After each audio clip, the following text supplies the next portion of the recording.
Good morning, ladies and gentlemen. It's very nice to see so many people at the morning session of the day 3 of the Medical Cannabis Conference. My name is Pavel Kubů. I'll be the timekeeper and the microphone keeper and maybe to summarize it, your housekeeper for today's forenoon.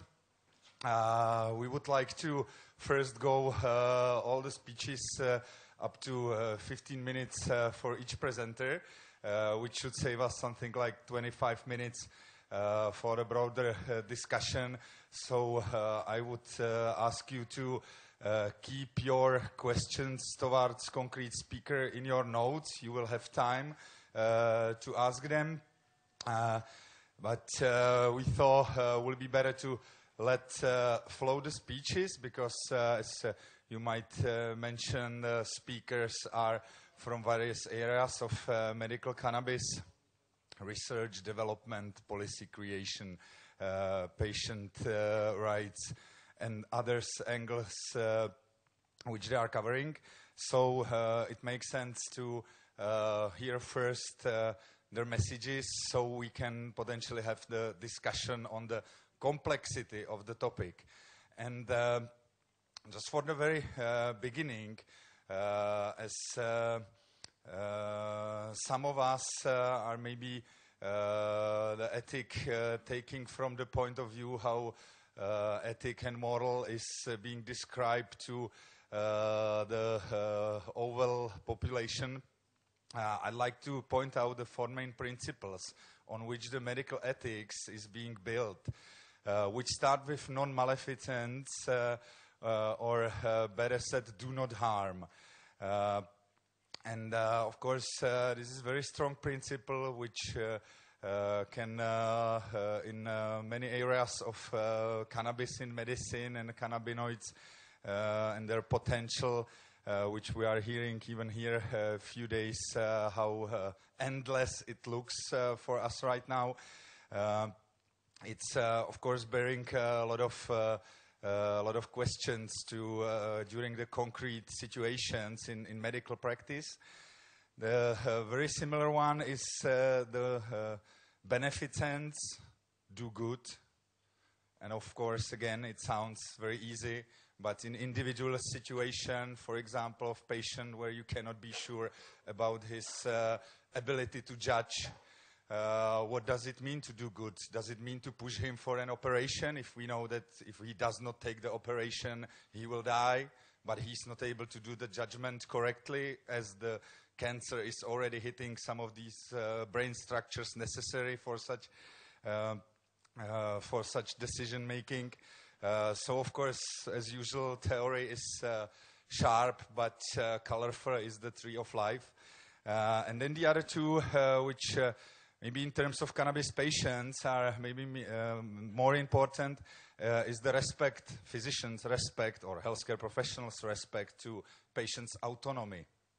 So should we as a patient or we as a physicians be pushing the other side, or should physicians be drawing for the patient exactly what they think is the best, or it should be more like dialogue where the patient is the one who's selecting from, in terms of many chronic disease, in fact, various types of therapy you can choose of. And of course, lots of therapies are having some pros, some cons, and they can be individually different. And the last one is the justice, that there are always some limited resources in healthcare, especially you are probably hearing it in your countries. It's always big policy, whether we have enough money, we don't have enough money. We are covering the right ones, we don't. We have just selective cares and so on. It's being running in developing or emerging countries. As far as I'm watching this topic on some international scale, because there will be always constraints, and in aging society it will be even more visible. And these are, in fact, the conditions we are facing already in many countries. Some of you might know the Czech Republic is one of the fastest aging countries in Europe, so we are premiant in a worldwide scale for sure. And time to time I'm saying that if we don't tackle these questions enough for the future or long enough before we get to the decision point, then for many of us our retirement or the seniority of age might be from this point of view very difficult because the resources of actual healthcare system, as they are being provided and divided into population, they are already reaching their limits of serving the population. And so new treatment methods, new ways how we tackle not just the diseases, but also the ethical issues which the modern medicine is bringing to day-to-day clinical life is very important to address in advance enough. So let me invite to the stage our first speaker today, Dr. Sisley. You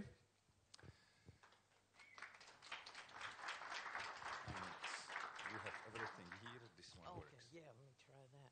Thank you all so much. Let's stand over here. My name is Sue Sisley. I'm a physician from Arizona, and I'm the principal investigator on this study, which is FDA approved now for almost 4 years, and it's still sitting in the pipeline waiting to be implemented.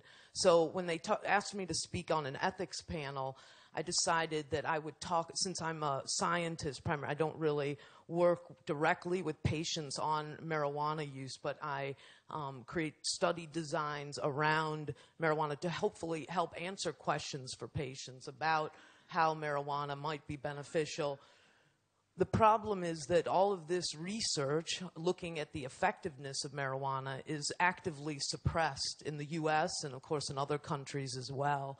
And so I decided to focus my ethics discussion on the unethical suppression of marijuana research in the U.S. and abroad. So this is our study. We basically have 4 treatment arms. We have a placebo control. We're looking at 12% THC, one arm that is high CBD, so it'd be 12% CBD with almost no other cannabinoids, and then one strain that is equal parts of CBD and THC. So we're looking at 4 different phenotypes of marijuana, and we're looking at just the smoking delivery method.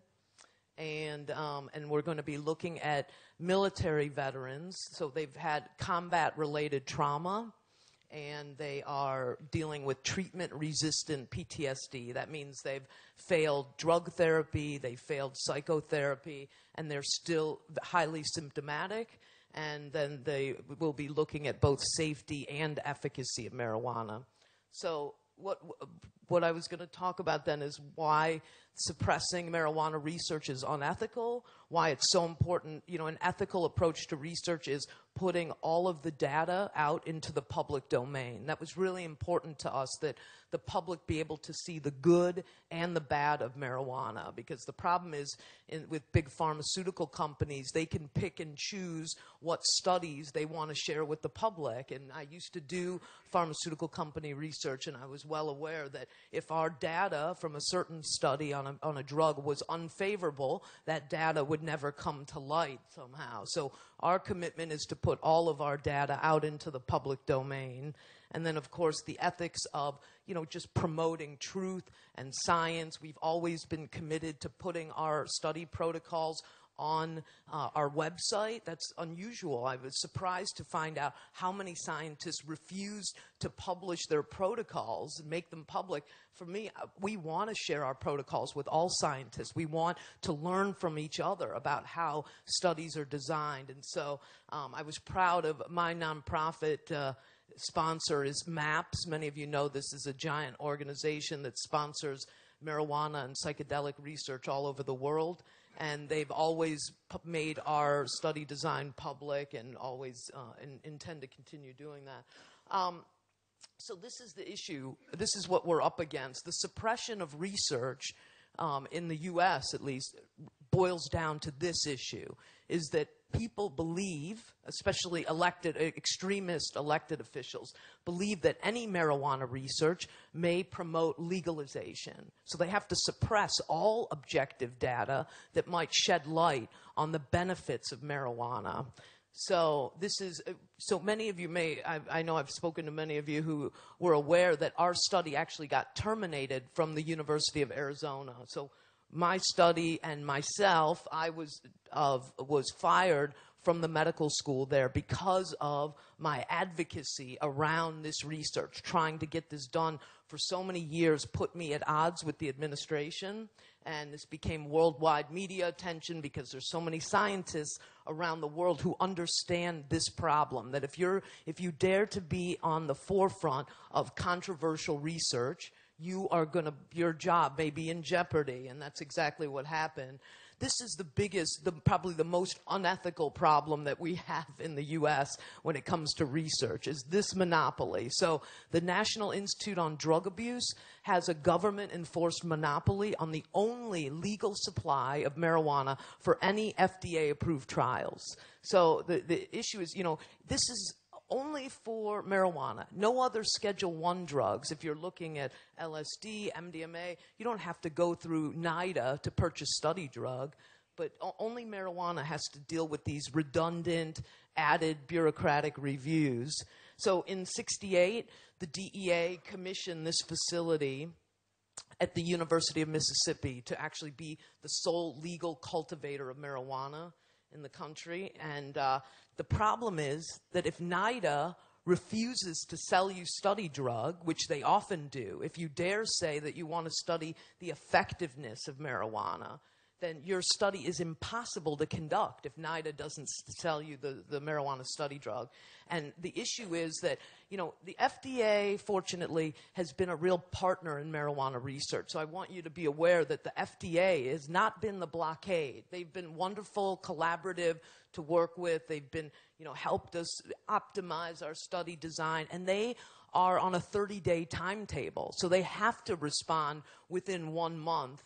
But DEA, NIDA, Public Health Service, those agencies have no such timetable. So they can take 10 months or 10 years to respond to an inquiry, and that's how they effectively impede marijuana research all across the country.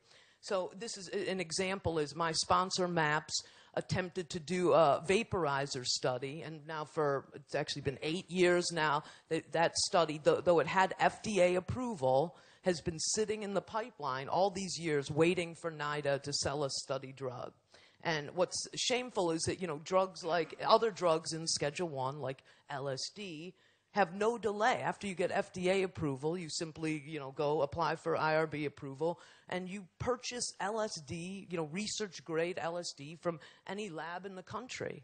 Only marijuana has this bizarre situation. And so this got a lot of, this actually article was reported in 2011. So you can see here, all these media outlets were hailing this such a victory. Oh, we're finally going to get to study marijuana for PTSD.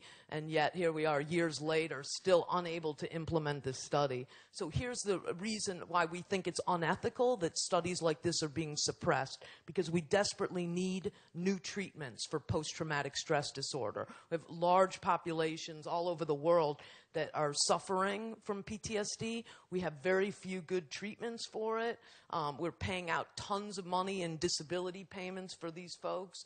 The drugs that are available are really disappointing. And more media outlets are starting to cover the fact that military veterans, soldiers, are being given these, what they call combat cocktails, where they're given 20 or 30 different prescriptions a month to try to cover all the myriad of symptoms they're dealing with. And this was actually one of the veterans painted this, which I thought was an incredibly accurate depiction of what our veterans are dealing with. They're drowning in pills and pill bottles, and here they're grabbing onto a marijuana joint to save themselves.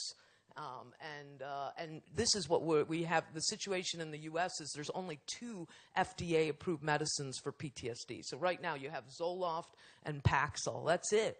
And so we use tons of medicines off-label, but when you talk about anyone who's been on these medicines will tell you they're very disappointing. They have tons of side effects, most commonly weight gain, sexual dysfunction. So these veterans want to, the soldiers come back and they want to just reintegrate into their families, and then suddenly we're making them fat and impotent. They can't function. They're like zombies on all these prescriptions.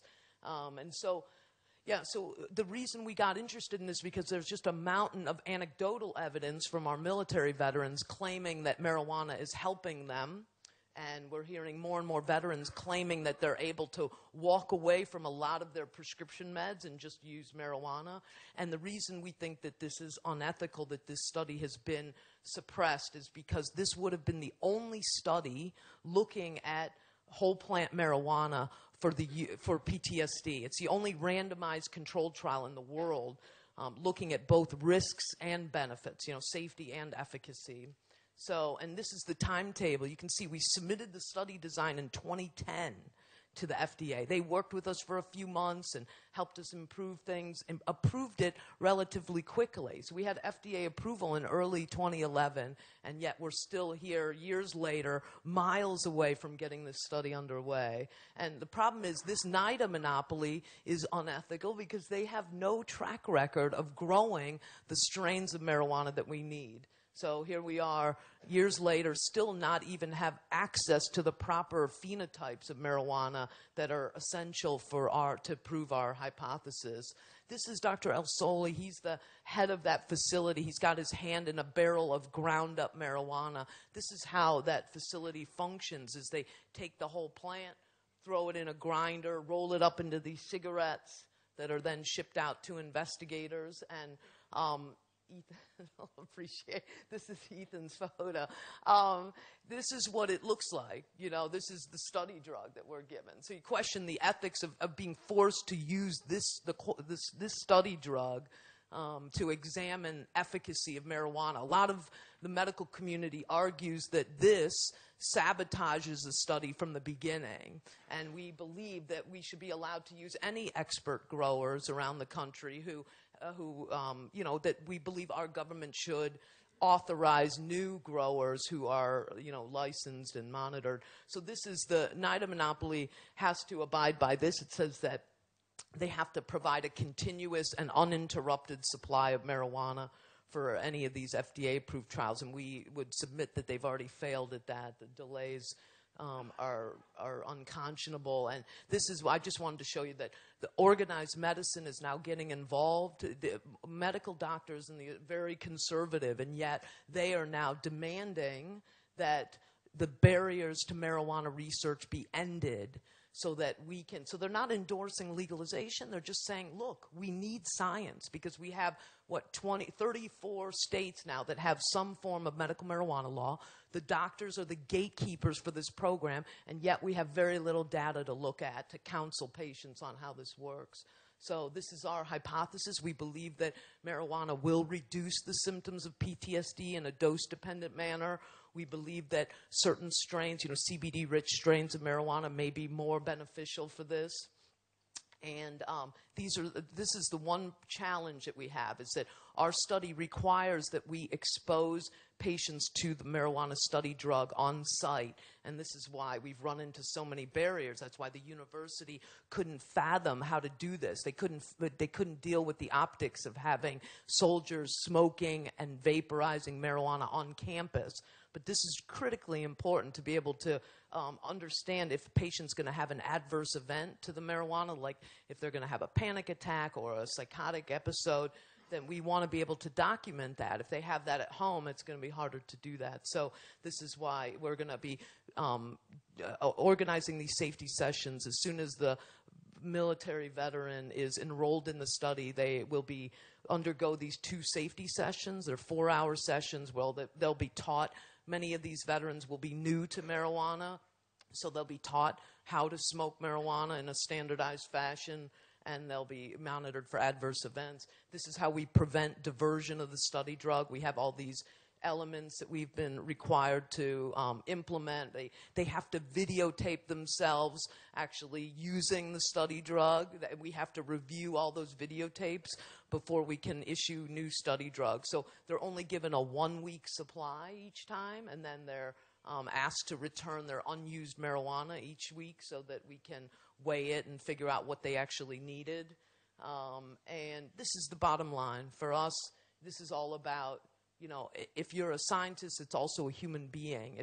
It's immoral, we think, to rest knowing that there might be something out there that could be helping patients, and yet it's being forced to sit on the shelf. It's not being allowed to be rigorously tested. And this was Dr. Andy Weil. After we got terminated from the university, he wrote a public letter to the media condemning the decision of the U of A. We're very proud of his activism around this. And I think I just wanted, I know I'm out of time, but I wanted to just show you one other aspect of this.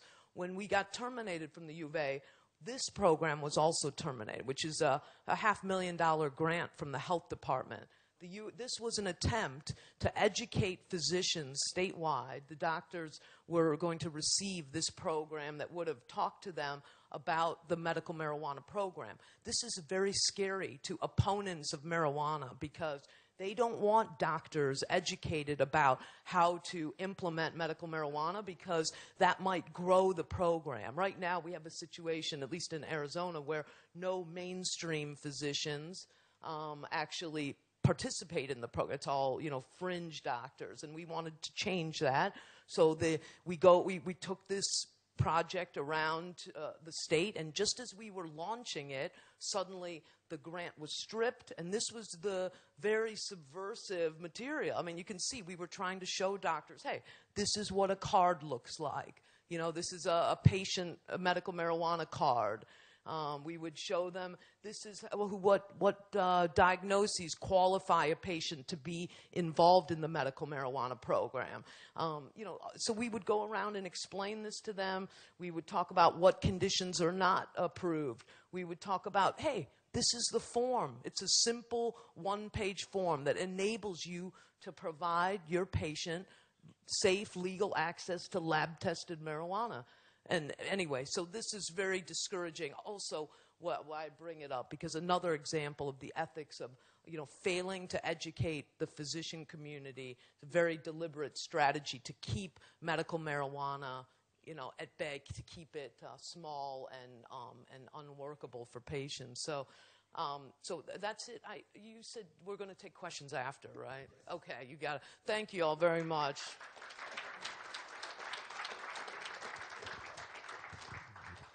Thank you very much. And you were perfectly on time. And so let's continue with Dr. Ilya Reznik. Yes, please, floor is yours. Good morning. Thank you very much for inviting me to deliver the speech. My talk was yesterday on doctor education. This is perfectly continuous the topic that Sue just provided you, an importance of doctors and physicians and any healthcare practitioner in order to be well educated in all cannabis treatment issues.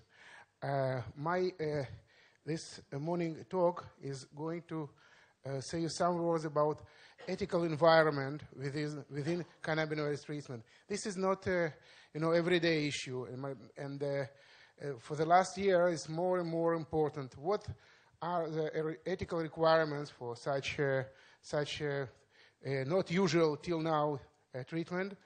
I will say some words about ethics in general and some practical advices how to talk with your physician, how physicians should talk with his patient in order to ensure that ethical principles are kept. So some topics I would not like to speak about decriminalization, legalization, and different other aspects of cannabis treatment. I have nothing to disclose this moment. I would like to introduce you Professor Lester Greenspoon, and everybody who works in the field of medical cannabis sure know his works in the... I suppose he is a brilliant and maybe first renowned psychiatrist that worked a lot in the field of cannabis. And what does he think about the safety measures for cannabis treatment? He supposes it's just the safest treatment method ever existed. So some organizations and some bodies suggested the proposal for medical marijuana law, and so they asked some questions. For example, what kind of healthcare professionals are eligible to advise patients medical cannabis? All kind of mental, not also mental, healthcare professionals are eligible to advise their patients, and I suppose they probably should do it. But what condition must be a healthcare professional meet prior to recommending? So the first requirement, for my opinion, is that healthcare practitioner should be educated by himself, and he should be competent in providing of very good quality of medical assessment in prior to decision, any kind of decision. And it's more strictly in the medical cannabis treatment environment. So the patient, the doctor should and any kind of healthcare professional should inform this patient for any kind of available sources for treatment, including medical cannabinoid treatment for the countries where it's legal, like Israel, Canada, Czech Republic, and I hope for many more countries.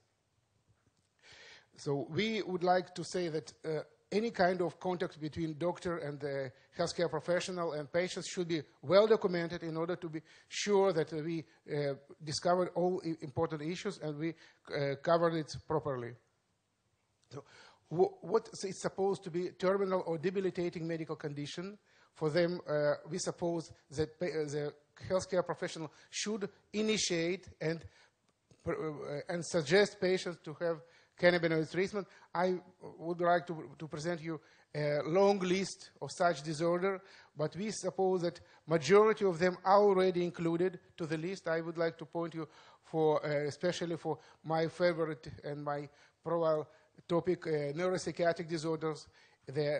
In this age, and like Pavel mentioned it, in geriatric patients, it's most important issues, all kind of dementias, Parkinson's disease, Tourette disorders, post-traumatic stress disorder, and any kind of neuropsychiatric disorder, including epilepsy and many, many other. What kind of ethical code for medical marijuana could be implied? For example, we suppose that issues like driving ability should be discussed with patients freely and openly, and doctors should encourage such kind of discussion in the means of safety measures and in the means of the constitutional right to patient to continue driving while he's supposed to be fit to this driving, just because of the common sense of this issue. Also, this confidentiality, it's very, very important issue, because when I was last time visited Czech Republic 3 months ago, I heard terrible story that a patient asked his doctor to provide him prescription for medical cannabis, and doctors didn't understand for what he asked, and he said, yes, I'm a cancer patient, and my nephew brought me some cannabis, and I'm treating myself for half a year. And this case was reported to police, and his nephew was arrested. I suppose everybody knows this has happened in your republic. I suppose it's strict violation of any kind of ethical relationship between doctors within a treatment environment. So also it should be necessary to, all issues should be discussed about the prescription, how prescription is going on, what kind of prescription we could provide. In majority of countries, we are not providing prescription. We are only providing a recommendation for licensing bodies. For other countries like Canada, it's changed recently, just recently changed. But in the other countries like Holland, Israel, Czech Republic, we only could recommend cannabis for the patients and to send our recommendation to a licensing organization. We suppose that most important, any kind of healthcare practitioner should educate himself. And I suppose that what you just mentioned now, that closing of only educational program for state physicians I suppose is the greatest violation of any right of this doctor to be educated properly in the medical cannabinoids field. I suppose any country that has a legal medical cannabis in this country should establish a well-organized licensing and certification education program for these physicians. I am not suppose that it should be mandatory for all doctors, but for all doctors that would like to provide a knowledgeable recommendation for their patients, they should pass the certification program. Also, it's important when the medical cannabis associations, patients association, they should advise to their members how to speak with a doctor. I took this slide from one of the patients' organizations sites, and I suppose they began to do it very good. They just advise how to initiate the talk with the doctor, how encourage doctor to think about it, just to think about this possibility to obtain cannabis instead or maybe together with other medications the patient received. So the patient association, I suppose, is the greatest role of these associations to encourage patients and to teach them how to speak with healthcare professionals on this particular topic. It's not easy topic, not to initiate it and not to continue, but I suppose this is greatest role of patients association to work together with us, cannabis practitioners, in order to understand each other better and to elaborate the effective way of collaboration further. So we would like what patients could expect from their doctors. They should expect from their doctors just be fair and not biased. I suppose that any doctor that should be able to discuss, any doctors, even without certification and licensing, should be able to discuss openly and on the fair manner any kind of matter for cannabis treatment. I suppose that in the current time, we have a very, very few doctors that are able to satisfy this criteria. And I see as my primary goal to rise in education of doctors in each place I could do it. Also, the doctors should educate themselves. I suppose they duty as they do continuous medical education, but they should do it openly and continuously. What our patients should not expect from the physicians. They should not expect many things. And unfortunately, they expect from us to provide them medical marijuana. They are coming to my office saying, where, doctor, I can smoke, where, please give me some weed. I just saying them in the beginning that I'm not dealing with any kind of controlled substance. I just do not have it in my hand, and I suppose that patients should not expect from us to do some kind of things. Also, we should speak with our patients about many different ways of cannabis administration. Just yesterday, we had a very good lecture about the different ways, different approaches. So for me, as a physician, it's unusually and unnaturally to demand from me, I will recommend to patient to smoke, direct smoke. And yesterday lectures of Arno just put it on the harm reduction for vaporizing methods. And I suppose we should suggest this method as a more profile, and also we should mention other methods to cannabis users. Now most of these methods are available, including Sativex. But Sativex, as you know, very, very expensive medication. And we should discuss monetary issues with the patients, because it is not easy equation, because our visit cost money, medications cost money, monetary issues is very important aspect of any kind of ethical relationship between doctors and patients. What other things I support?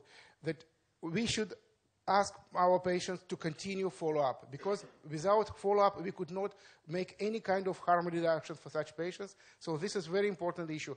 Some patients saying, I would like to have my license for life. For life, for my opinion, and for opinion of our association, is important, is impossible issues. We never receive a prescription for antibiotics or anti-anxiety treatment for life. I suppose it's unsafe approach, and we just standing against it. Also, about current situation. As you mentioned, we are now gatekeepers. I suppose it's not proper setting. We should not be gatekeepers. We should be just advisor and widely providers of good quality of health care. So our patient should know that we also working in the environment where the laws dictate us our behavior in this case. So this is a very important moment. What my suggestions? What should be done in this field? So I suppose that, first of all, the doctors and any kind of healthcare practitioner should be educated in the field of medicinal cannabis. As you know, this is a growing field. Next year, it will be much more countries that will allow to use cannabis on their territory. So many other doctors should put the education forward. Also, we should encourage any kind of dialogue between patients and doctor association. And I appreciate very much this conference being in conjunction with patients association. And I suppose it's a good invention of this conference. And I would like to invite you to visit our website. I suppose this is a very good and reliable source of information. I will finish my talk also with Professor Lester saying that probably marijuana use is a good enhancement and rising of quality of life for our patients. Thank you very much. Thank you, Ilya. Yes, it works. And before I give a word to Professor Kramer, let me just say a few details to this case you were mentioning. Per our knowledge, is the case from last year, which happened to a neurologic patient being admitted to hospital due some psychiatric symptoms. And the reason why physicians act the way calling to police, and I'm not saying it's to apologize these physicians, they should be acting, as Ilya said, much professionally that they did. They just get scary because the patient had its home cannabis with him in the hospital in visibly bigger amount than what's in Czech decriminalized. And unfortunately, they didn't got a better idea than to call police that they seized drug in the inpatient department. Luckily, the police, at least for our knowledge, didn't continue in the case. But it anyway does not change anything on the crazy thing that anti-drug police is coming to inpatient departments to seize from something like 70-plus lady about 15 grams of homemade ganja. Of course, it's silly. I'm not apologizing. It's just trying to get it to the factual information we get to this one very pity case happened already in Czech. So let me give words to Professor Kramer.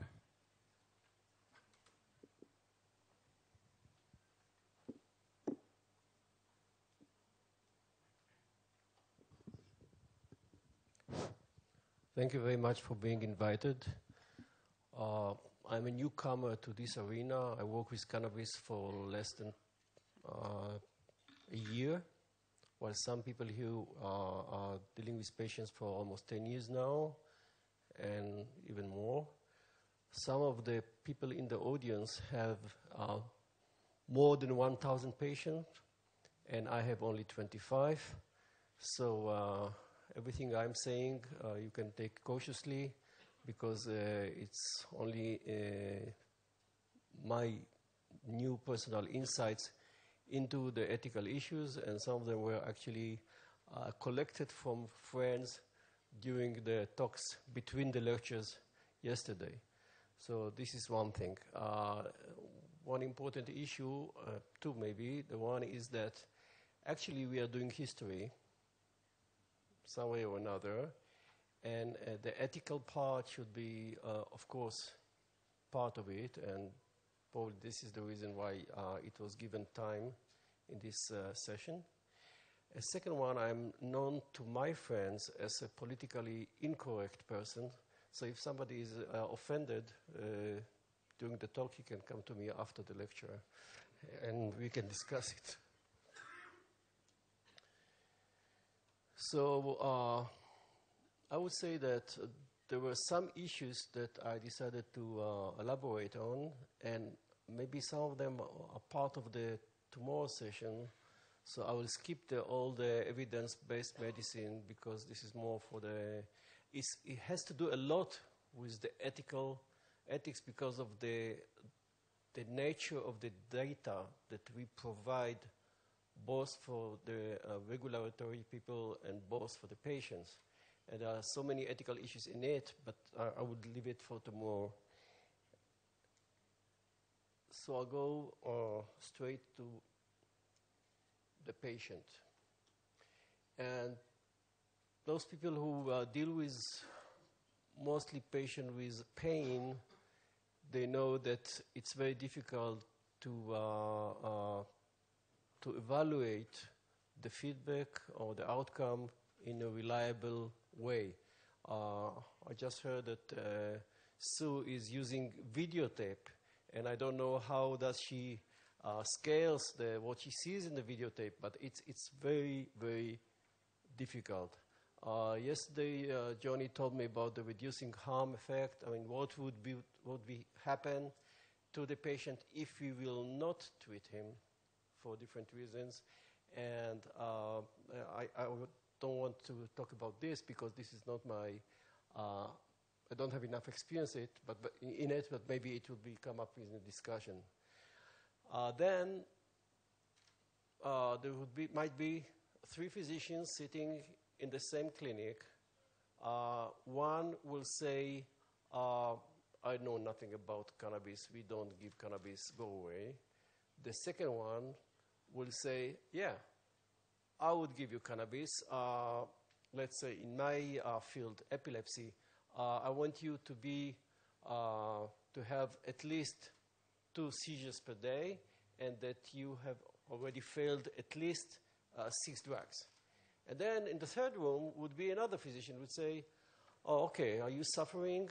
You have one seizure a month. This is disturbing for your life, which is true. You failed only 2 drugs, and you don't want to go for more drugs because it gives you side effects, and you cannot tolerate the side effects. Okay, I think you are eligible for cannabis trial.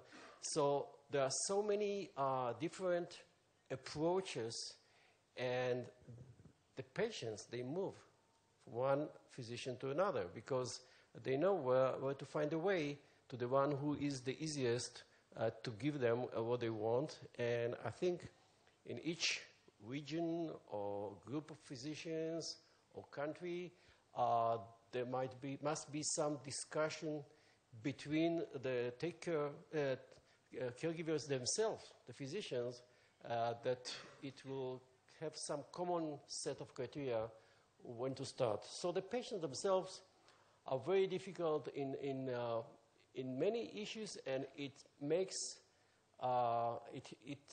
enforce the physician to be some kind of a judge, which is touching a lot of ethical issues. And I think that with time, this delta of self-judging that the physician has to do maybe would be reduced, would be easier for him. Okay, the doctors, we know that. See how somebody says so many people came for the morning session, but I'm used to conferences with several thousands people in the audience.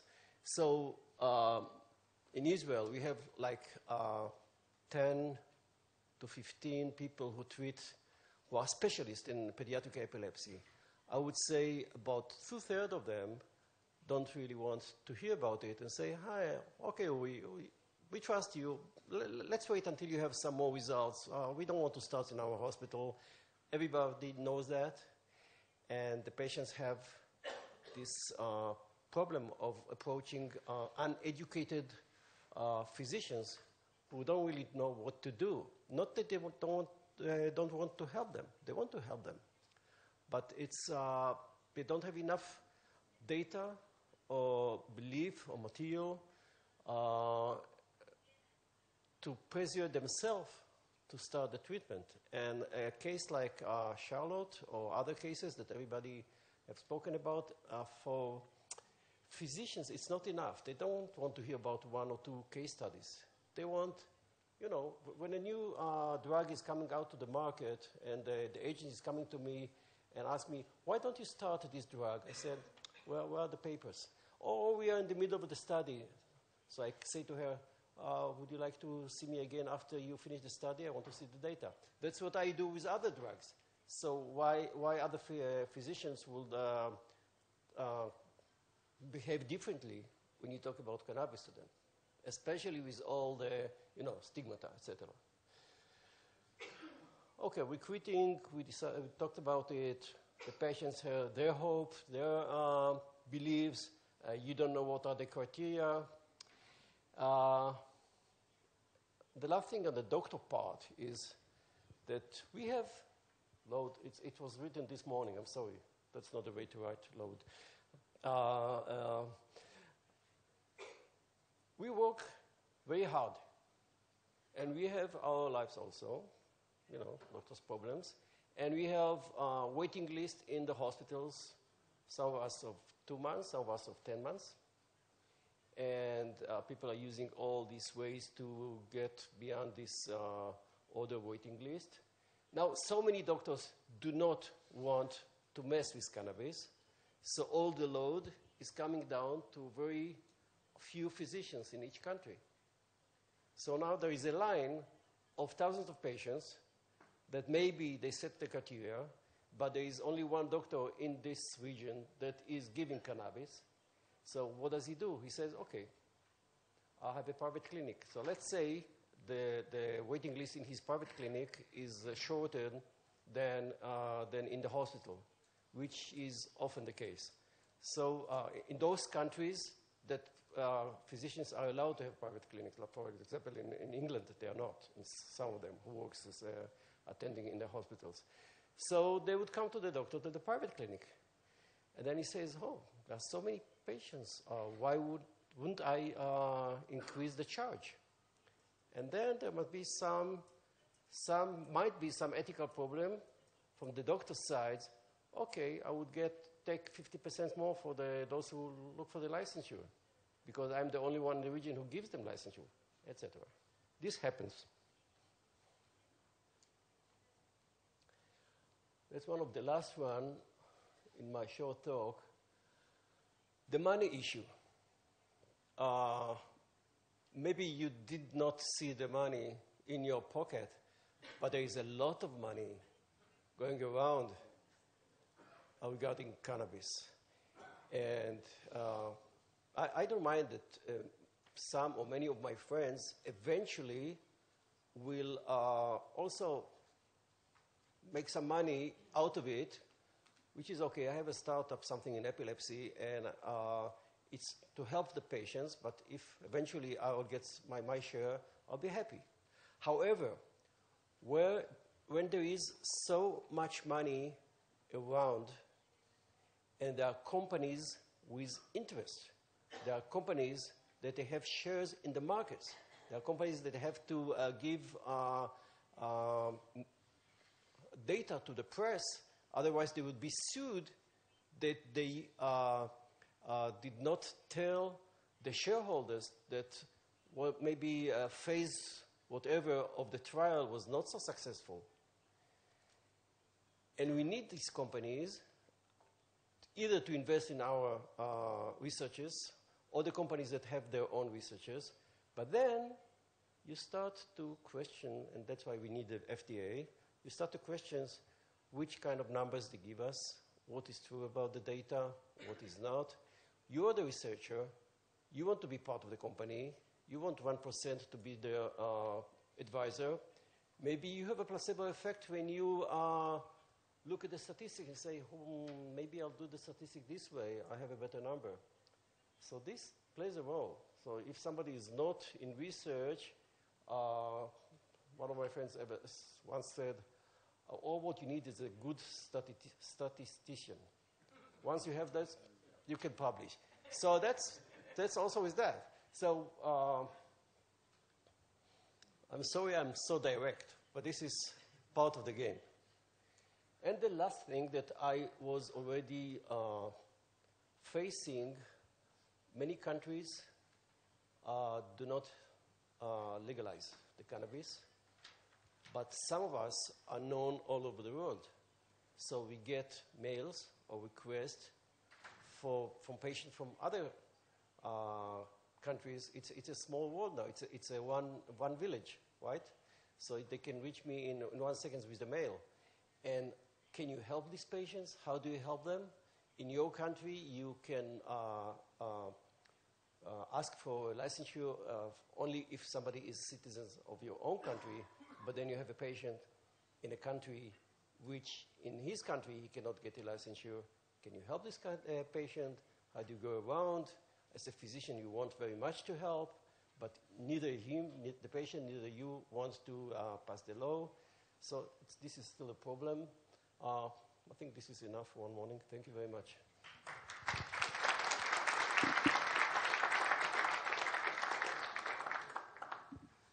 Thank you very much. And last but not least, let me give a microphone to Steph Sherer.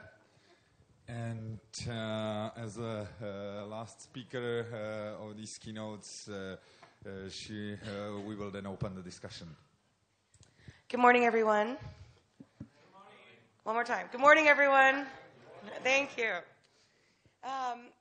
Well, thank you all for waking up this morning to come hear us talk. This is a very interesting topic to me. And actually, many of the other speakers covered some of my slides. So what I want to talk about this morning is actually looking at issues around doctors and ethics, but also around the emerging industry and ethics and patients and what these businesses are saying to patients about their products. And then lastly, I just want to talk a little bit about this word that is used a lot here at this conference as a very negative word, which is activist. And so I want to talk a little bit about the ethics of looking at activists as a four-letter word, because I don't think it's helpful. So I talked a little bit the other morning about my experience as a medical cannabis patient, and it really is, unfortunately, a rare story that my doctor brought medical cannabis up to me. I had no idea that cannabis was an anti-inflammatory, and most patients don't, right? And if I hadn't had a doctor that asked me if I used cannabis or if we could try it as a treatment, I don't know if I would be here today. And so when I think about ethics and doctors, I think about the ethical issues of doctors needing to educate themselves about new treatments, about new ways that they can help their patients. And so at Americans for Safe Access, we're not fighting so that patients, after they try every drug possible on the planet, can then maybe have their doctor send them to another doctor to write a recommendation so that they can use cannabis. That's not what we're fighting for. I don't believe that's medicine. That is compassionate use. I think that my grandfather's doctor told him to go get a case of beer as a similar type of treatment. And so what I would like a dialogue between everyone here is how do we get physicians to that point where, in my opinion, I'm not a physician, and I don't even play one on TV, but in my opinion, I want to see every option available to me as a patient, right? And if you are a doctor that has a patient that has a chronic condition that you know that in 5 years you are not going to just be treating that patient for that condition, you are going to be treating them for the side effects of the medications that you're giving them, right? I had a neck injury and that led to me almost losing my kidneys, right? Not because my neck is somehow tied to my kidneys. It was simply because of the side effects of the medications I was being given.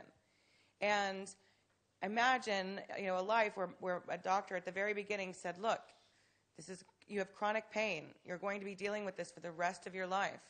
The available prescription drugs are going to hurt your stomach. They're going to kill your kidneys and liver. And so here are all the options. Here is medical cannabis. So I'm very interested in hearing about how we move the dialogue with doctors to that point where we're not looking at patients as drug seekers, right? We're not going to the doctors. There's definitely a population that meets that definition. But for the most part, you are our gatekeepers to health, right? You're supposed to be telling us the newest medication that's available, right? We shouldn't be having to, it's funny because doctors tell patients, don't go on the internet. don't Google your disease, right? But we have to because we don't trust that you're bringing every possible treatment option to us. So in the U.S., our organization, we were working with an organization called The Answer Page. The website is theanswerpage.com. We've actually developed 20 hours of CME-accredited education for doctors on cannabis.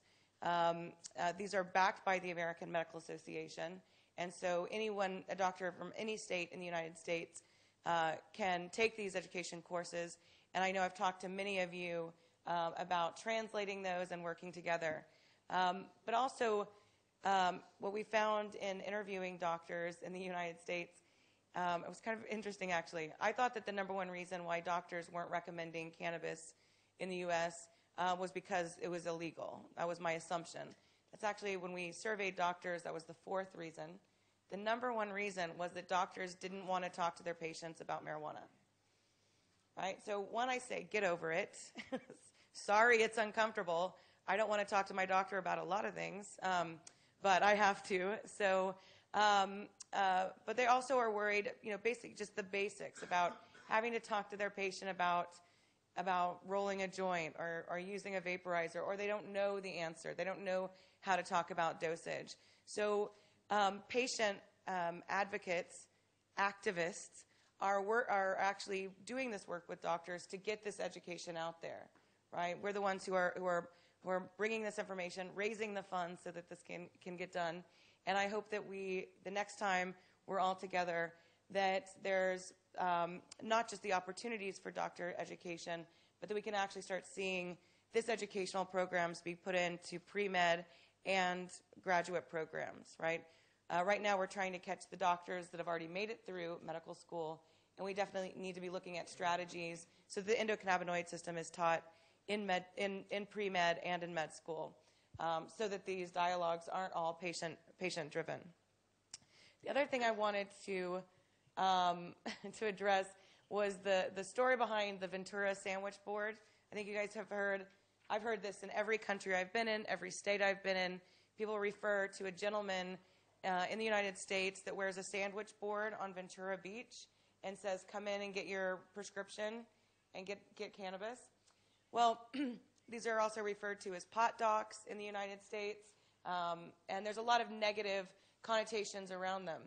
And unfortunately, in the United States, what we're finding is that doctors know that cannabis is a good treatment for their patient, but they don't want to write the recommendation.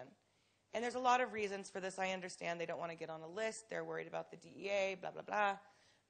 But I have a very personal story. I have an aunt that lives in Orange County, California, and she has a severe GI disorder. And for 5 years, I was talking to her about medical cannabis. And it was so severe, she was not leaving her home and hadn't for years. And finally, she brought up medical cannabis to her doctor. She brought in some of the materials I had given her. And her doctor said, this is a great idea. Yes, you should be using cannabis. but I'm not going to write the recommendation.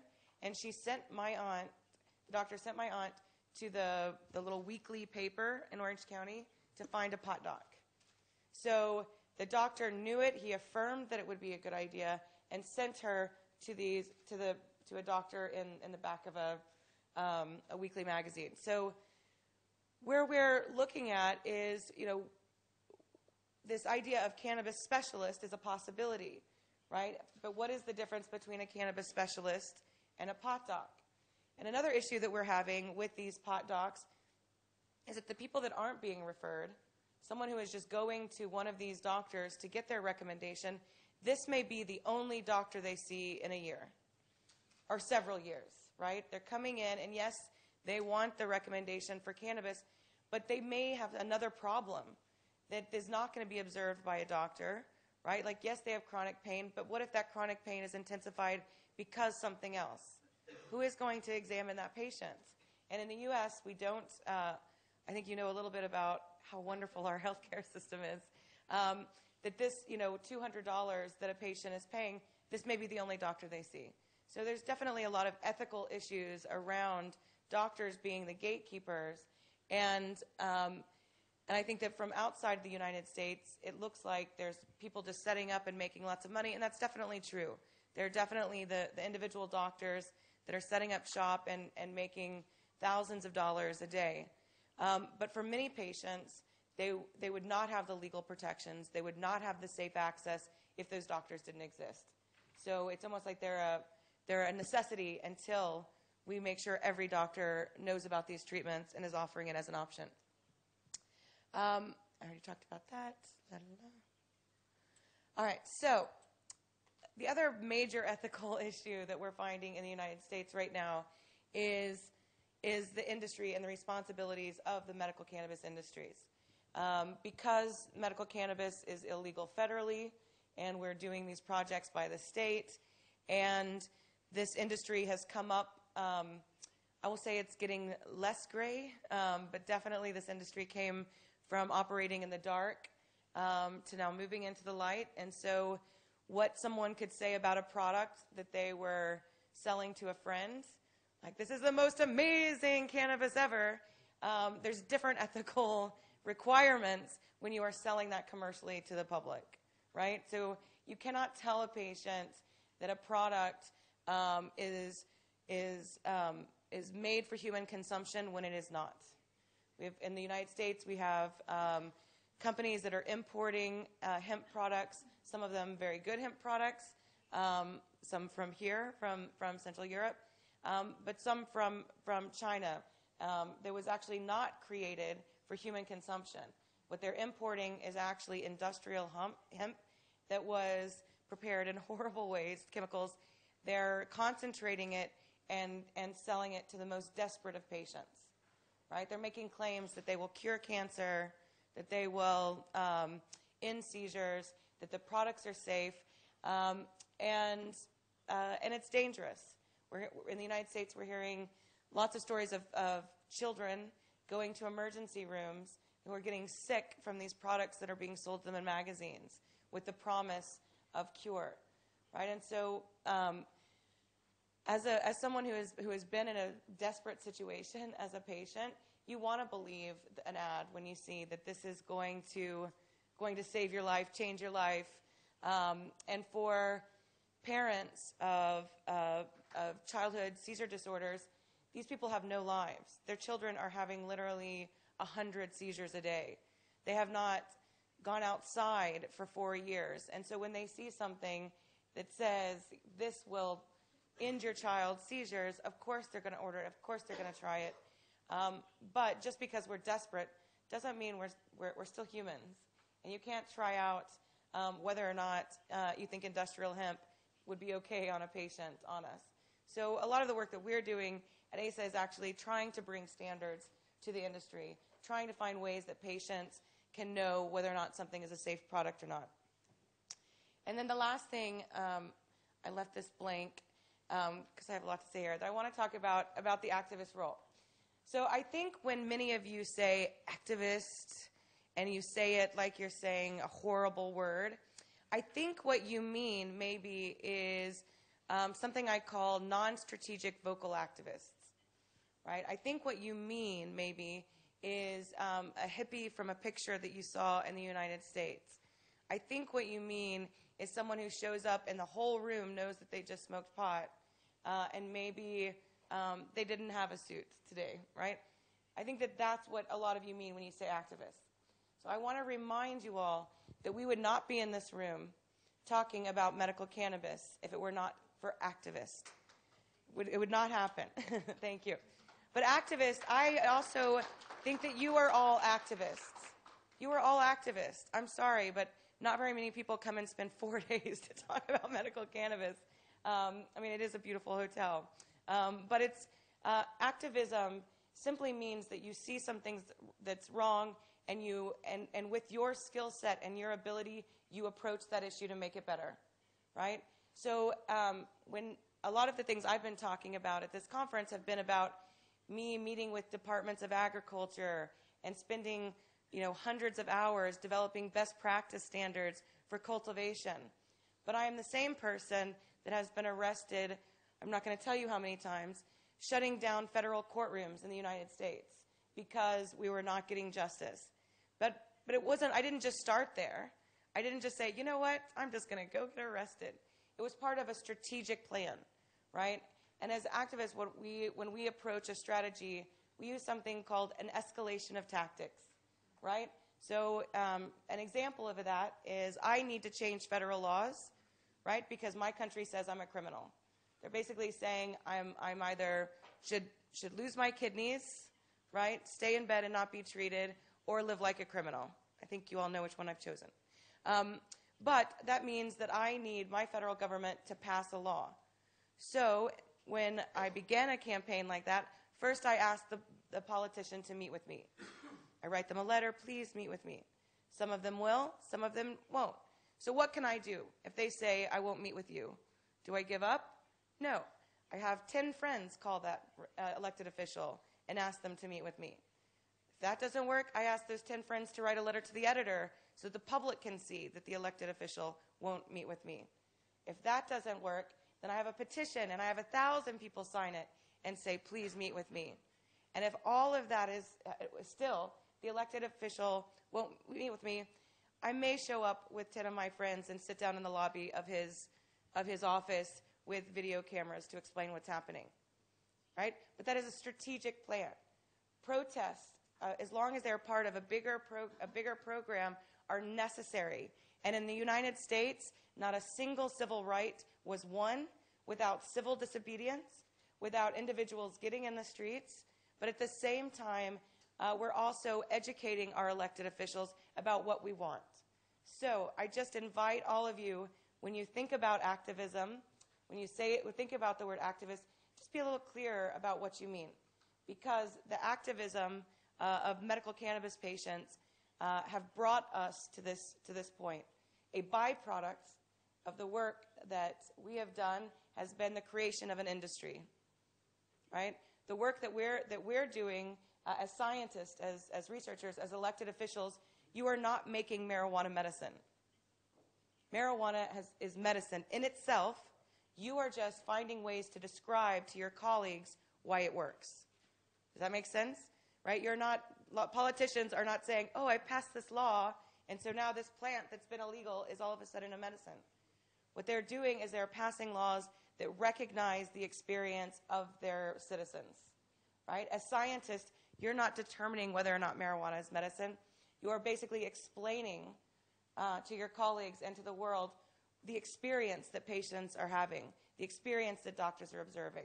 So I want to thank all my fellow activists for letting me speak this morning. Thank you.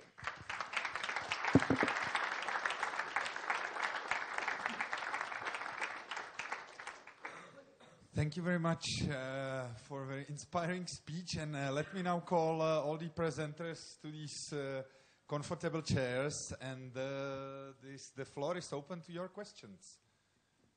So just raise your hand if you're having any.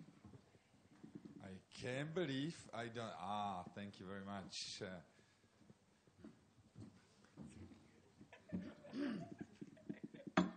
Hello, I'm Bogdan from Poland. In Poland, we have. I think I can use the word tragic situation as far as medical marijuana is concerned. There is no system of medical marijuana, and one of the problems is that our doctors have no freaking idea what this is, medical marijuana.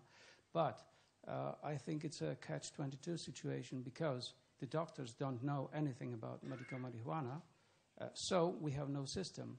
But we have no system because we have no doctors. How do we break this vicious circle? Yes, I would like to respond to it because naturally I was graduated from Moscow Medical University 25 years ago, so I know exactly how it's going on to live in a post-Soviet and post-totalitarian country like was Czech Republic many years ago. So it is a long way ahead in order to change the current practices. So it should be done, for my opinion, the way, exactly only one way existing.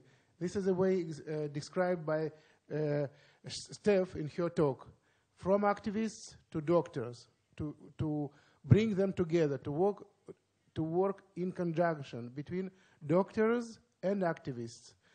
I'm sure that in Poland you will find 1, 2, 3, 5 doctors that will be interested in this method and bring them together. It was the way it worked in other countries, for example, in Israel. So we were a fully democratic country without any restriction for our practices other than low restriction for controlled substance like cannabis. But we were driven by the activists. We should appreciate this moment. And I would like to encourage you to continue for this direction, like Steph described it. Yeah, I would just add that that I think that stepping out into the light of being a cannabis advocate, activist, whatever you want to say, for doctors can be difficult. And I think that there's a lot of reasons why doctors are fearful, and one of them is they're afraid by stepping out that they're going to be laughed at by their colleagues, maybe that they're putting themselves in some type of jeopardy. And so I think it's important that as we see doctors who want to speak out, that we're helping them know how to talk to the media, how to testify in a way that they're not putting themselves at risk or putting themselves in a sense where they're going to feel embarrassed or not proud of the work or the research that they want to bring forward. Practically, I think you need money from one of the companies, and to have a small conference like this one. And I think this was one of the reasons why this conference is being held, and try to bring some well-known experts from some fields, like PTSD, pain, epilepsy, and try to bring some well-known experts from your own country to the conference. And that's one of the ways to spread the ideas.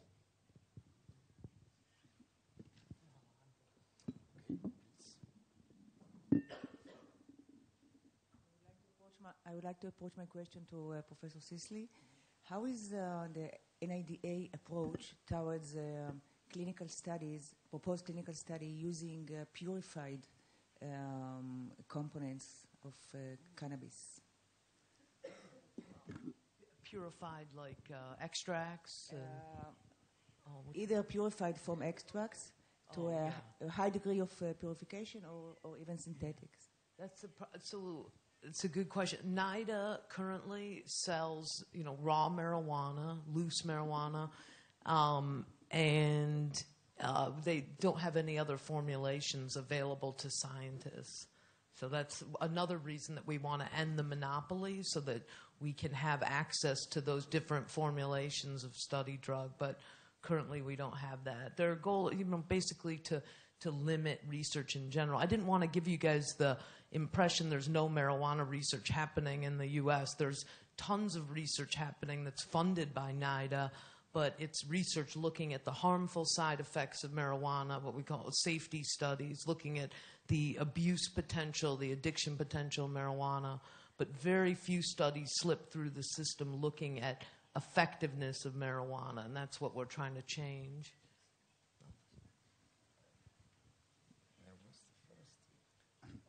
Sorry. There was Ilya one back. You go next. Okay, I just wanted to comment on the response. Please, sorry, I'm saying there was a first in back. There was a mistake, but please. No, the floor is yours. You were... It's okay. Good morning. Uri, OWC, Israel. It's a question for each one of you. Can you tell me, please, what do you think it's going to be in next 5 years and 10 years' time with the medical cannabis? I'll start, but probably everybody has his own answer. And I think that's also our wish is a bit parallel to the wish of the companies themselves. We would like to try to analyze which exact diseases can be cured, or at least been giving 10 to 20 to 30% help to this kind of part of the patients, and then to be able to analyze what exact strains, either extracts, either synthetic, I don't know. And so there would be at least a list in 5 years. These are the diseases, these are the best type of cannabis, and it would be more scientific, evidence-based, etc.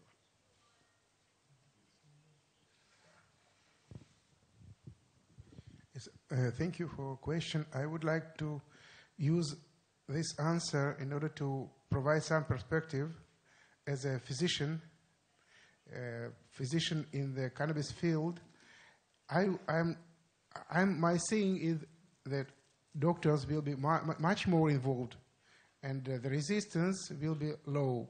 So as much as doctors and any kind of healthcare professional will be more involved in any kind of cannabis work, it could be research, it could be practical clinical work, it will be much more available, and it came to probably to common clinical practice. And our associations, medical associations, will be much more involved in this, and probably they could approve some kind of as a good standing clinical practice. This is my very optimistic view, but it should be, for my opinion, it could be much longer than 5 years, maybe 10 years, but it will occur. It will occur. So I agree completely with Professor Kramer, saying that now we are a very historical moment. We are doing history just now. I think it's going to be in the water everywhere. No, I'm just kidding. I think that we are going to see much more doctor education. I think a lot of the projects that we've been working on over the last 10 years, that we're actually going to start seeing the fruits of those projects, and those include, traditional doctor education on cannabis therapies, but also standardization of these products.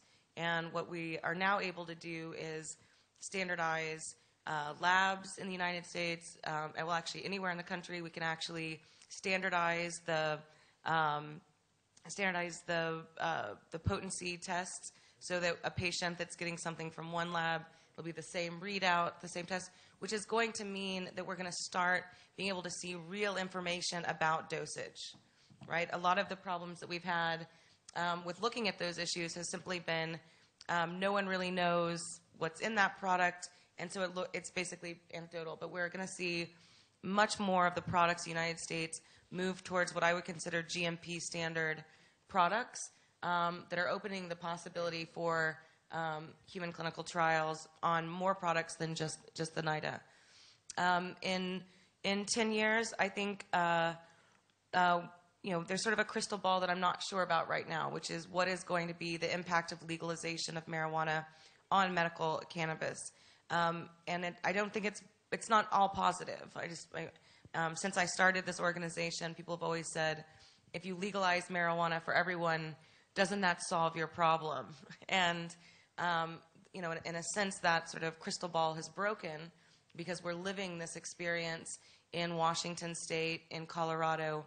And I'll tell you, the results are frightening. We have companies that are trying to get rid of the medical cannabis program altogether.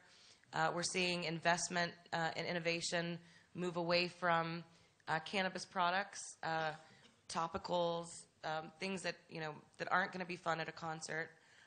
People aren't investing in discovering those products, and instead are, you know, putting R&D funds towards finding marijuana that will not make you hungry, calling it the skinny pot, or looking for you know, medicine, you know, pot that will get you the most messed up possible. So so as far as the 10 years, I feel like we're at a crossroads right now, and you know, I want to be clear when I'm saying legalization is a problem. I don't think anyone should go to jail for nonviolent crimes, right? And I am not in the interest of making new crimes in the work that I do, right? So when we pass a medical cannabis law, I don't add new crimes, and I think that's very important. And some of these legalization bills are adding new crimes. So in the state of Washington, marijuana used to be decriminalized. Now, if you don't have a receipt from a 502 store, that your marijuana is illegal. So it's a new crime. So I think that I could be very optimistic, which I must be to continue to do this, that we can be in a place where we're really, doctors have the ability to have much more educated conversations with their patients and direct them towards products that are going to work the first time. And that would be my optimistic view. I just want to add, the audience and the speakers are very optimistic, and there are some, we should be also a little bit realistic. Things that we don't know yet. Several diseases that are being investigated, I guess the results of some studies will show that cannabis do not help them, so they will go out of the list. We shall find out. I've seen during my 20 years that I'm involved in epilepsy, companies that invested $1 million in drugs that everybody bought it in the first 2 years, and after 3 or 4 years, they just disappeared from the market because it's an adverse reaction that was not known in the beginning, suddenly emerged, and it was so difficult and maybe life-threatening that after, I know 3 anti-epileptic drugs that were approved and then disappeared from the market. So there's a possibility. And also, I start to see it in the epilepsy study. I don't know how much other people are seeing it. There is some degree of tolerance. So when you take the numbers of those who are being helped, and then you deduct the number of the tolerance, then the result is how many does it really help for a long time, and maybe the numbers will be smaller than what we think. I think, unfortunately, I think that marijuana will probably be legalized before we can end the barriers to research. So that's why I've become an activist in ending marijuana prohibition, because I don't feel like we can adequately research marijuana in an atmosphere of prohibition. And I never expected to become an activist. I didn't want that role, but because our research has been so systematically impeded, we've been forced to take on this role. And I think, I don't know, I think that's part of why I'm here and why we just completing a trip to Israel. I'm flying back to Tel Aviv at the end of this conference to work with other foreign governments who may be more permissive for this research, may be more open to allowing us to use the strains of marijuana that aren't currently available in the U.S. As we talked about, NIDA has very limited options for what phenotypes of marijuana are available, and yet these phenotypes are available in other countries readily. And so we're hoping to explore the opportunity to do research in other places.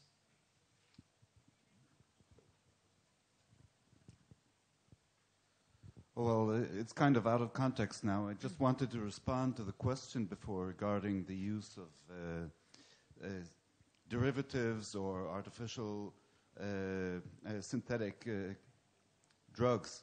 And just something that comes to mind is that if you look into the list of trials in the clinicaltrials.gov database, you can encounter a trial evaluating the use of THC to assist people in coming off addiction to cannabis. Okay, so it's a poignant point. Everybody can think what he wants of what that signifies as far as the approach of the current authorities in control.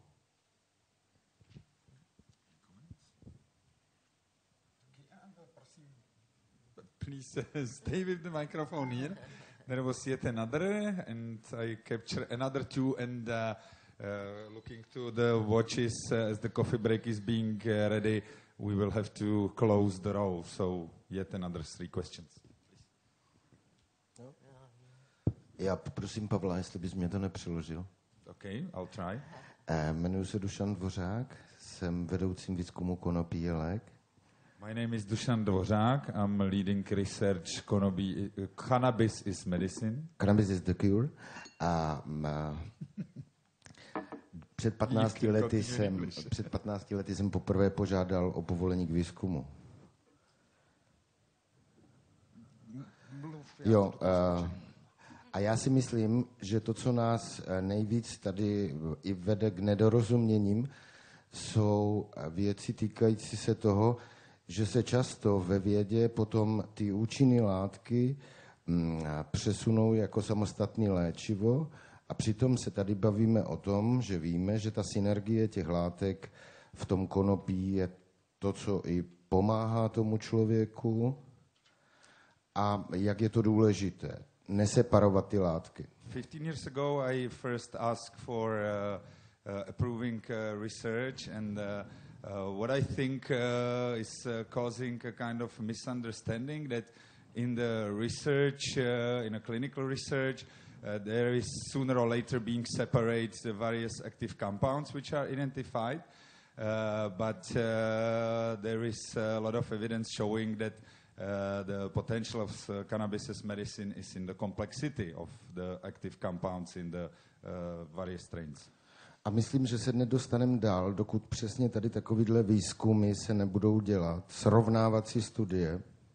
And I think we will not move further if such types of clinical studies comparing various strains will not be done. A tím se dostávám k té otázce, jestli panelisté nebo lidé, kteří teď tady jsou v sále, by mohli odkázat, jestli vědí z těch svých zkušeností, já taky něco vím, rád se budu podílet na tom, a jaké genetiky, které fenotypy odrůd jsou vhodné na určité typy onemocnění, jejich stádia a taky i jaké mají zkušenosti s metodami. Slyšeli jsme tady různé metody a používám třeba úplně jiné. And the question is if you have any experience with the particular genotypes which are more potential for some conditions than the others. A ještě úplně na závěr, možná, že někdy, kdy řekneme, že ta látka nefunguje, tak to speciálně u toho konopí mohlo být právě tím, že byl třeba i nepoučený lékař a dal konopí nevhodné, anebo obecně, že bylo použito nevhodně složené konopí. Já se totiž zabývám i cíleným transportem léčiv, tak vidím, jaký je rozdíl, když se použije konopí jinak než v opačném. Thank you. So we are seeing in practice that in some how to say it not that expected reaction, or if the patient says it does not work, or physician says this does not work, the molecules, the cannabinoids, How much it can be done by the fact that it was just not selected the proper strain with the proper mixture of cannabinoids? I think that what you're talking about is a challenge with medical cannabis that's sort of a bigger issue than just cannabis therapies, and that is, doctors feeling comfortable working with other herbal products and herbal medicines. In the United States, marijuana activists often quote that marijuana was removed from the U.S. pharmacopoeia in 1942. There were cannabis-based medicines in the U.S. in the early 1900s. But it wasn't just cannabis that was removed from the U.S. pharmacopoeia in 1942. It was actually about 180 natural compounds that before that time were part of medicine.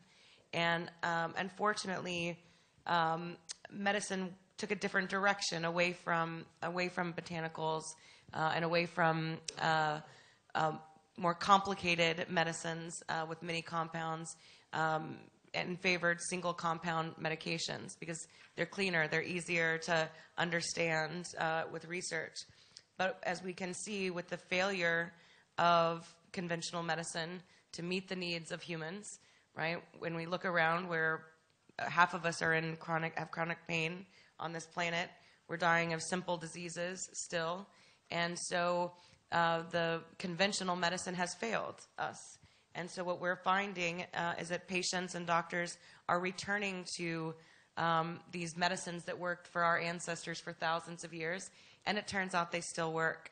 But what that means is that you can't just tell a patient, take 2 of these and call me in the morning, right? And for a patient, it means someone's not just going to tell you, take 2 of these and call me in the morning. It means that we have a responsibility to be more active in our healthcare. And that a doctor needs to explain, yes, you're going to have to experiment to make this work. And cannabis isn't the only drug that require patients to participate actively in their care. Diabetics is another example. There's not just a specific amount of insulin that they're going to take all of the time. The patient has to be aware of what their blood levels are, and they alter their medicine for every dose. So I think that the answer isn't just in simpler, making it look more like other medicine. The answer may be in us having a more openness to what we call medicine. Also, I would like to use an opportunity for this question, saying that in the case of the perspective, now we are really aware that the huge amount of money is going to public health care just do not work. It's grossly failed. And as you know, 1 month ago, President Obama declared that now he is going to the era of personalized medicine because general public medicine failed. So it's supposed that we should look for particular treatment for each particular patient. I suppose that medical cannabis is pretty fit to this criteria because under the current development, we could grow for each particular patient his particular medicine, and within very short time, we should not look for new compounds and invest $1 billion in order to put it on the shelf for each particular patient. It should be cheaper, quicker, and much safer, and much personalized for his personal needs. Okay, so, and then boss, and sorry, it's already closed the row. We are anyway over time. Yeah, my name is Frederick Polak. I have a question for Professor Sisley and one for Dr. Reznik. Ms. Sisley, we all know the United States is very strong with the attorneys and lawsuits and so on. I can hardly imagine that there isn't a way to apply that to the. If it's so obvious that NIDA is obstructing this and not doing what they ought to do, there must be a way to get lawyers to fix this, or is this idea false?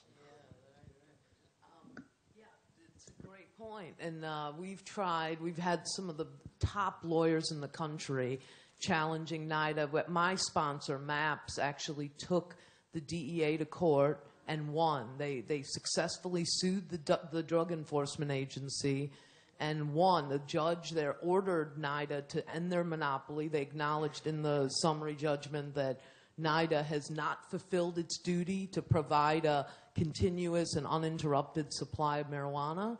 But unfortunately, a judge's recommendation is just that. It's just guidance. It's not a mandate. And so the DEA basically rejected the judge's recommendation and chose to keep their monopoly conveniently. So this is the problem we're up against. We've had some of the top attorneys from ACLU. We had a giant law firm out of Washington, D.C. that took on our case pro bono, trying to help. Many of you have followed this story about Lyle Craker, who's a world-famous plant biologist at University of Massachusetts. He had the weight of his entire university behind him, trying to help him petition the government to become a licensed grower for FDA-approved studies. And this battle has gone on for 12 years, relentlessly trying to get, and NIDA will not yield their monopoly. They enjoy the monopoly, and they're not ready to give it up. And they, under the guise that somehow, you know, that this will become out of control, that, you know, growers will start growing and suddenly research will flourish in the U.S. and how dangerous that is, you know. So it's a huge problem, and we've tried to take it the legal route. I think now that our study, you know, we have a lot of veteran support. As you can imagine, our study in particular, we have a true epidemic of veteran suicide in the U.S. I don't know if many of you have seen the data from the Veterans Administration showing that 22 veterans per day kill themselves in the U.S. This is actually a ribbon, you know, so you hear about these ribbon campaigns creating, the veterans started a dog tag campaign showing 22 to similar. This is actually a low estimate. 22 a day is low. The media outlets have investigated this more deeply and believe that the number is actually more like 30 to 40 veterans take their life in the U.S. each day presumably because of untreated or undertreated post-traumatic stress disorder. So the question is, could marijuana curb this epidemic of veteran suicide? We don't know. That's why we want to study it. We certainly have a mountain of anecdotal evidence from these veterans claiming that it helps them. And the veterans that I treat who are successfully using marijuana to manage their PTSD are certainly proof that this seems to be helping, but I want to put it through the rigors of a randomized controlled trial, and that's what we intend to do. So we're going to persevere, and we'll make this happen, and we'll be excited to share the results with you someday. Well, if I may continue, this is a smaller point. Maybe I misunderstood you, Dr. Reznik, but I saw in one of the slides that you said what doctors should do. I saw a point that was aggressive invasion of, and then I couldn't follow it. You went quickly with the slides. Do you remember that, or is that? Thank you for the question. I would like to send you my presentation in order to be peculiar. But in this point, I suppose that we should be very, very active to provide our patients much more information. But for such a purpose, we should be educated and had proper, unbiased information. So this is what was my suggestion. Thank you. I just want to add just real quick about the NIDA, just from the NIDA perspective. In the U.S., one of the reasons why they're saying that they can't break the monopoly and allow for other research is because of the UN Treaty on Drugs. And as I think Boaz mentioned and other folks have mentioned, that under that treaty, governments can designate an agency, and that agency has responsibilities. Well, in Canada, that's the health ministry got that designation. In the Netherlands, the health ministry got that designation. And in the United States, the National Institute of Drug Abuse got that mandate. And so their mandate is to only find the harms in drugs. And so that's where the monopoly protection comes from. That's what the courts have said, that we will be, and I know the U.S. cares so much all the time about the UN. But in this case, this is their excuse to not allow this to move forward. Just a quick remark regarding Uwe's question about where we're going to be in 5 and 10 years. Since we try to, I think eventually cannabis will be recognized as part of preventive medicine, okay, rather than as a treatment for ongoing diseases. 10 years from now, it's not going to be like immunization, but it will be like an oil for a machine, and some people will elect to look at it and to prevent the onset of diseases. That's just a remark I want to make. 25 years, all right. 15, let's agree on 15. So thanks for a nice dot at the end. Very ambitious wish, because to prove preventive medicine, it always takes the longest time in the research, right? So thank you all for staying overtime, and the coffee break is yours.